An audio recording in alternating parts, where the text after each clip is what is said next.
Não aguentava mais aquilo de ser virgem. 17 anos e parecia um pecado. Estava cansada de mentir para as colegas sobre como tinha sido sua primeira vez. Cansada. Já não lembrava qual era a verdade da mentira que tinha contado e agora adicionava fatos aleatórios. Ele tinha um Chevette, estava tocando Four Non Blondes. Eu estava usando uma calcinha verde, comemos batata frita. Ele não mora aqui. Calcinha verde? Quem usa uma calcinha verde quando sabe que vai dar? Nada daquilo era real. Não era uma songamonga que nunca tinha feito nada, mas era virgem ainda. Cansou. Fazia o 3º ano noturno de uma escola pública tradicional, onde tradicionalmente às sextas, apenas os 2 primeiros períodos eram frequentados. Nem os professores apareciam nos 2 últimos. A diretora já tinha encurtado o turno da sexta para 4 períodos, mesmo assim fracassou. 3 bares nos arredores da escola. 1. Boteco Sinistro, onde péssimas bandas faziam covers igualmente péssimos com instrumentos desafinados. Bebia-se catuaba, porque era barato e era o que tinha. A mistura de catuaba e fanta-uva tinha se estabelecido como a nova moda.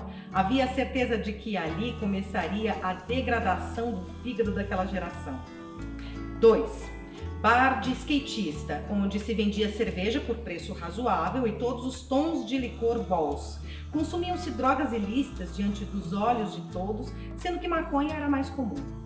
Ela não gostava de drogas ilícitas até então. 3. Conveniência do posto, onde se comprava um combo de litro de vodka barriga mole, mais Coca-Cola e se podia usufruir das instalações do local. Leia-se área coberta, banheiros imundos e mureta de tijolos atrás do lava-jato. Resultado, bares cheios, escola vazia. Sexta-feira, 19h25 quando o sinal tocou e metade de seus colegas entrou na sala. A outra metade fez sinal para que ela a seguisse até o fundo da escola. Viu um dos caras levantar a cerca de arame cruzado e todos passaram por baixo. Nenhuma aula seria assistida naquela sexta. Todos para o bar número 2. Seguiu o fluxo. Todos entraram, todos sentaram, todos beberam, todos levantaram para ir dançar como um cardume. Eles não se separavam. Até que uma amiga a puxou pela mão para fumarem um cigarro. Ela não fumava. Ela não gostava de cigarro. Lembrava que seu pai, embora fumante, nunca tinha fumado um cigarro sequer dentro de casa. Acendeu. Deu 2 tragadas e foi interrompida por uma voz muito grave lhe dizendo que não era daquele jeito que se fumava. Não era mesmo. A voz era de Luiz Augusto Marcelo Dias Prado, como se apresentou. Luiz Augusto Marcelo Dias Prado. O nome era como se encaixassem aquelas peças plásticas para montar, de modo que a forma ficasse comprida demais e prestes a desabar. Não era um bom nome. Mas 3 sextas-feiras e estavam namorando. O que sentia por ele era inversamente proporcional à sua nota em física. Era ruim em física. Era boa em gostar dele. Contudo, tinha uma coisa. Aliás, 2. A mentira da não virgindade e o assunto nunca tocado. 8 sextas-feiras antes daquela em que conhecera Luiz Augusto Marcelo Dias Prado, estivera com Letícia, sua colega fumante, e meio bêbadas no sofá da casa dela, comentaram sobre mandala, a bichinha do 3º ano, e depois sobre o lugar em que ela fazia shows, e depois sobre a possibilidade de um dia ir até lá, e depois sobre a explosão das lésbicas na novela do shopping, e depois sobre como o mundo era bizarro, e depois sobre como não podiam controlar esses sentimentos, e depois sobre como ela tinha vontade de beijar a boca vermelha da Letícia, e depois sobre como Letícia gostaria que aquilo acontecesse, desde que o Vitor estivesse junto, e depois sobre como precisava estudar um pouco mais para a prova de física. Aquilo tinha se enraizado intensamente nas suas sensações diárias. A boca vermelha de Letícia. Os pensamentos há anos presos num lugar escuro da cabeça, agora soltos em palavras. Palavras que foram parar na cabeça de Letícia. Nunca tinha confessado aquelas coisas a ninguém, e durante todas as sextas-feiras que se seguiram até o dia em que foi para a casa de Luiz Augusto Marcelo Dias Prado, parecia que jamais as tivesse confessado. Ele não tinha carro. No rádio não tocava Four Non Blondes. A calcinha dela era bordô. Não comeram batata frita, ela nem teve tempo de tirar o sutiã. Tudo já tinha acabado. Concluiu que todo o antes tinha sido melhor do que o durante. Depois foi até o banheiro e notou que tinha a mesma cara de virgem.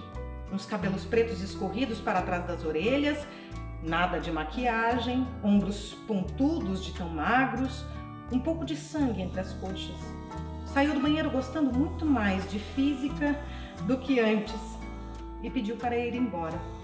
Luiz Augusto Marcelo Dias Prado não entendeu. Ele era uma boa pessoa, apesar do nome, e até queria namorar. Quando ligava para a casa dela, a mãe sempre ficava contente com aquele vozeirão que ainda não tinha um rosto, mas que ela já imaginava em almoços dominicais. Nunca aconteceu. Ela começou a evitá-lo, começou a ir para as aulas da sexta-feira, não atendeu mais o telefone de casa e pedia que a mãe mentisse, a voz mais linda da cidade, dizendo que não estava em casa. No sábado, depois da sexta que tinha ido à casa dele, ligou para Letícia. Contou sobre o dia anterior e sobre como tinha mentido em relação à sua primeira vez e sobre como queria que as lésbicas não tivessem explodido no shopping e sobre como tinha sonhos esquisitos com a Linda Perry e sobre como naquele dia no sofá queria tê-la beijado em sua boca vermelha. Letícia, por sua vez, disse-lhe que primeiras vezes eram sempre daquele jeito e que talvez ele não tivesse feito direito e que talvez ela estivesse nervosa e que deveria tentar novamente. Não disse nada sobre lésbicas, novela, Linda Perry, nem sobre beijos em bocas vermelhas. Ela só teve coragem de ir para a escola na quarta-feira. Não conseguiria olhar para Letícia e nem precisou, porque na quarta, a colega que não foi. Na quinta-feira, as coisas pareciam longe, porque a vida funcionava assim aos 17 anos, dentro de um tempo elástico que se adaptava aos humores e àquelas necessidades tão ingênuas. O tempo era bonito nas quintas-feiras, aos 17 anos. E se encontraram. Ela não mencionou absolutamente nada sobre o telefonema, nem Letícia. A metade da turma estava organizando uma festa na casa de um cara no dia seguinte, portanto, nada de aula. Foi direto para o endereço recomendado. Revenda de automóveis. Apertou a campainha e um colega veio abrir. Atrás de uma fumaça esbranquiçada, viu Letícia sentada numa cadeira de palha ao lado da churrasqueira, copo na mão. Curaçao Blue e Sprite.